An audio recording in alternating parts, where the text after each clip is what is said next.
Assalamualaikum warahmatullahi wabarakatuh. Perkenalkan, nama saya Pia Orenza Putri dengan NIM 0519667347. Di sini saya akan menyampaikan laporan mengenai dampak efisiensi anggaran pada sektor pendidikan. Efisiensi anggaran ini diantaranya berdampak pada kualitas pendidikan di Indonesia, terutama bagi sekolah-sekolah di daerah terpencil yang masih membutuhkan banyak dukungan.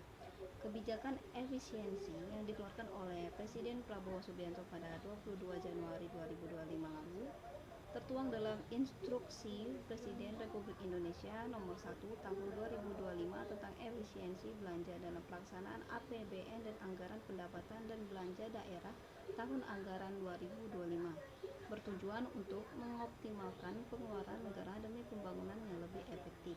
Efisiensi ini dilakukan dengan pemotongan anggaran di beberapa sektor. Salah satu sektornya adalah pendidikan.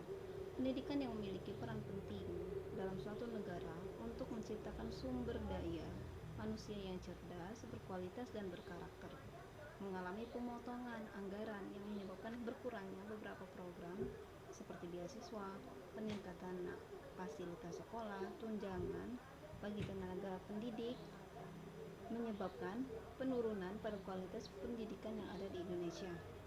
Tidak hanya itu, ada dampak negatif lain dari efisiensi anggaran pada sektor pendidikan, yaitu bertambahnya angka putus sekolah karena keluarga miskin bergantung pada bantuan pemerintah dan tak mampu lagi membayar biaya sekolah, sulitnya akses pendidikan di daerah, pemecatan guru honorer secara massal, ketimpangan pendidikan.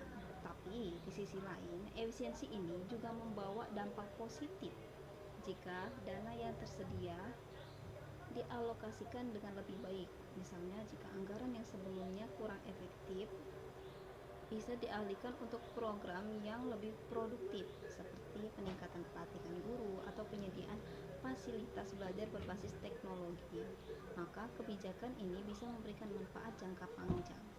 Efisiensi anggaran merupakan langkah yang penting untuk menjaga stabilitas ekonomi negara, tetapi harus dilakukan perencanaan yang matang agar tidak berdampak negatif pada sektor-sektor krusial seperti pendidikan. Pemerintah perlu mencari keseimbangan antara penghematan anggaran dan kesejahteraan masyarakat, serta memastikan bahwa kebijakan ini tidak mengorbankan hak-hak dasar warga negara. Oleh karena itu, transparansi dan komunikasi yang baik antara pemerintah dan masyarakat sangat dibutuhkan agar kebijakan ini dapat diterima dan diimplementasikan dengan baik. Pemangkasan anggaran tidak boleh membebani sektor krusial seperti infrastruktur, pendidikan, dan pendidikan kapasitas tenaga pengajar.